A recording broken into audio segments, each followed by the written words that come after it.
Night settles over the Heian palace like a silken veil, quiet, heavy, and strangely watchful. The courtiers have withdrawn behind brocade screens. Lanterns in the corridors burn low, their flames glimmering like distant fireflies. The emperor sleeps, but the palace does not. It shifts, breathes, murmurs. The capital has always been filled with the unseen, and tonight the unseen has begun to move. A messenger kneels in the courtyard, breathless. A strange disturbance touches the northern hall, he whispers. Drafts where no doors are open, lamps leaning toward forbidden directions. The emperor requests Abe no Seimei. The court diviner rises from meditation. His robes fall with a whisper of linen and ink. He is neither old nor youthful, an ageless figure whose presence feels like cool water.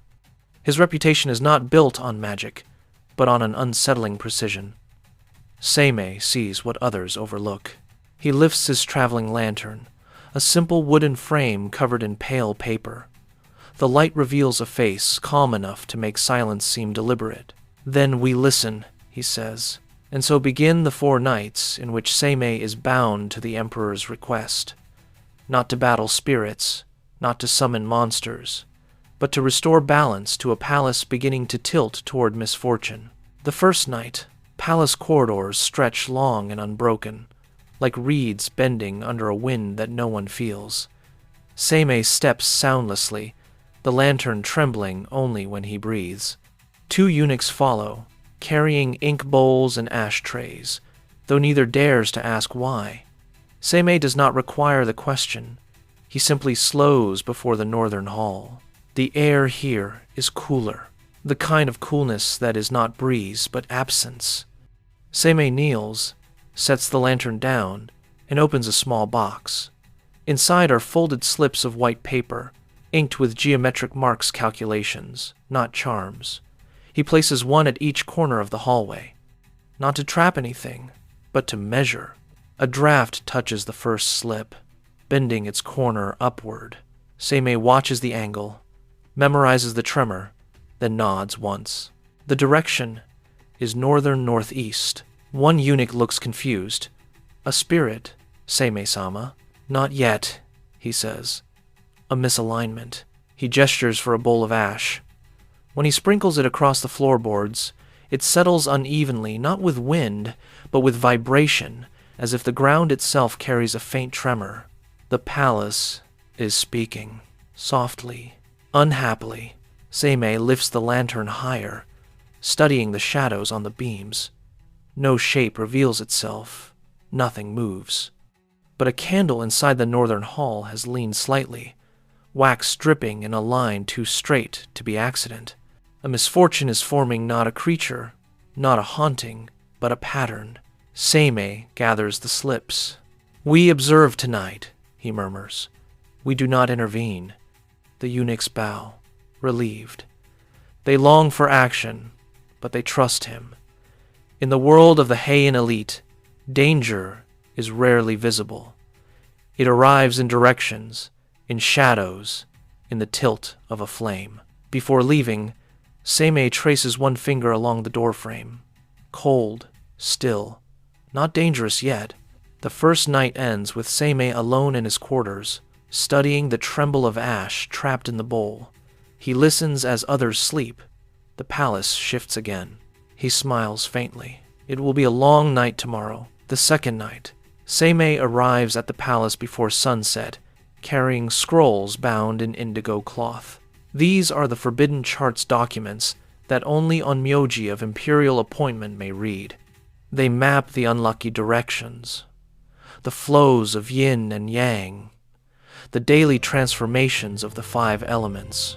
Inside the divination chamber, the floor is covered in star maps and silk diagrams. Seimei kneels amid them like a scholar preparing for war. He lights a stick of incense, soft, pale smoke drifting upward. Its movement tells him more than any servant could. The smoke bends first westward, then sharply north. Seimei exhales through his nose, as if confirming a suspicion. He draws a long arc across the chart. The palace, in recent days, has violated a directional taboo known as Kimon, the Demon's Gate in the northeast. Not because of demons, but because tradition places certain activities, renovations, and ceremonies strictly away from that direction. A new storeroom has been constructed there, a mistake. A subtle, dangerous mistake. Not dangerous to life, dangerous to fortune. He marks the Emperor's birth chart, then the season's elemental cycle. The combination yields a clear result. We must redirect the imbalance before it accumulates. The eunuchs bow, unsure how one redirects imbalance. They watch as Seimei grinds vermilion ink, thick and almost sticky. Into it he mixes a pinch of salt, the taste of purification and soot from a long dead lamp. The result is a dark, oily red ink that clings to the brush. He writes in silence. Not characters, calculations. The lines are geometric, angular, not meant to be read, but interpreted. When he finishes, he holds the brush upright, watching the last drop fall. This will anchor the disturbance, he says. Tomorrow night, we will negotiate. He seals the ink sheet between two boards and orders it carried to the northern hall. The eunuchs tremble as they lift it. It is just ink on paper, and yet the air feels heavier. Seimei extinguishes the incense. Its smoke twists sharply like a warning turning into direction. The following night, Palace is restless when Seimei arrives. Doors rattle, though no wind blows. Screens quiver as if touched by invisible fingertips. Servants avert their eyes from the northern corridor. The imbalance has grown impatient. Seimei motions for the attendants to remain behind. Tonight, he works alone. He places the vermilion ink sheet on the floor. Its surface glistens under lantern light.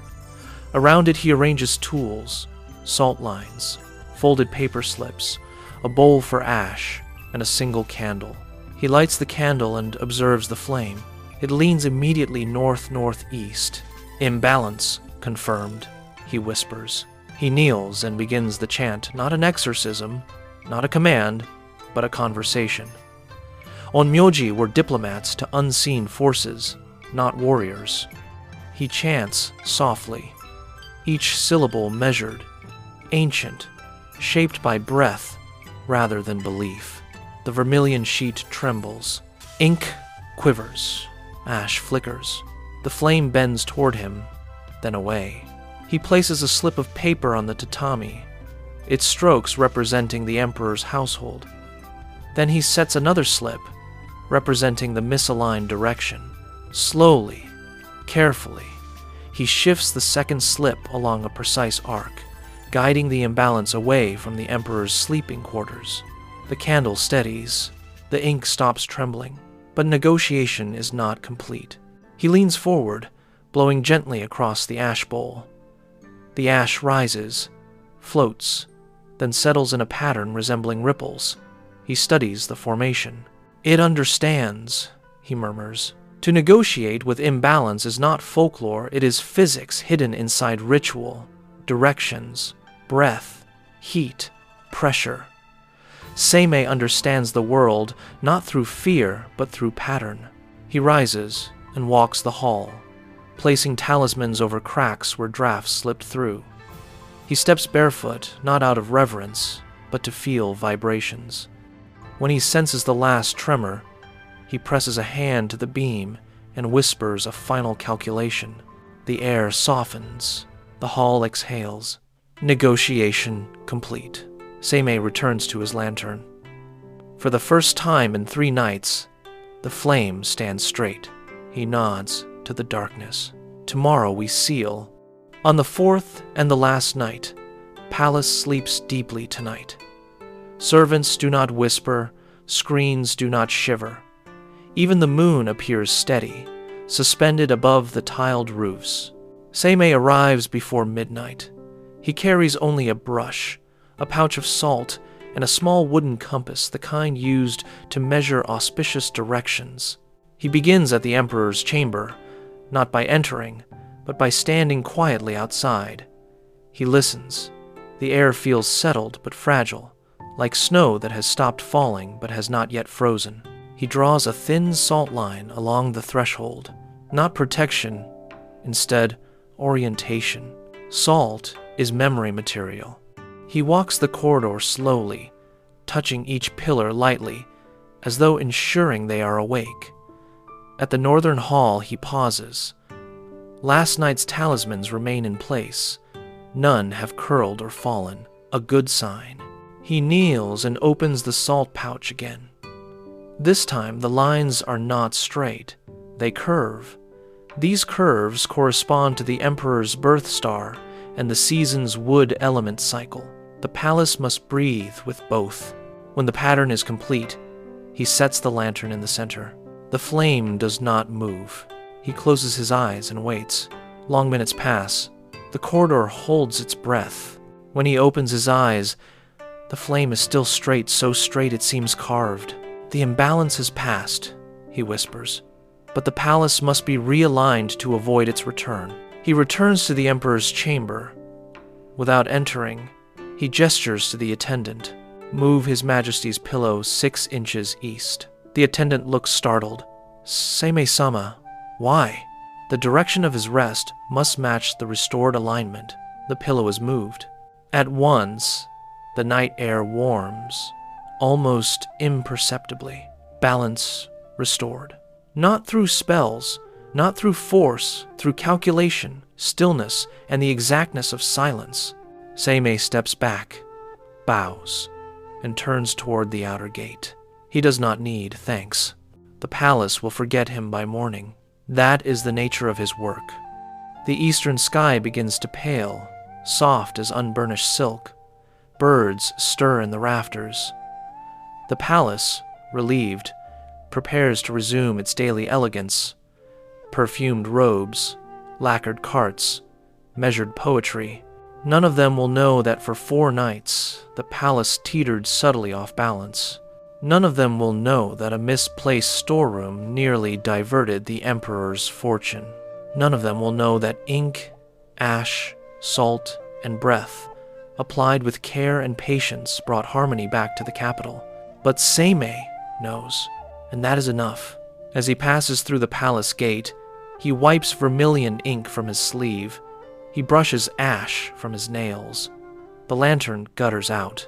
He steps into dawn. Balance, for now, is kept. Fortune is not preserved by warriors, he murmurs to himself. It is preserved by those who listen to what the world whispers in the dark. He walks onward, quiet as a shadow. Behind him, the palace wakes unaware of the 4 nights written in silence.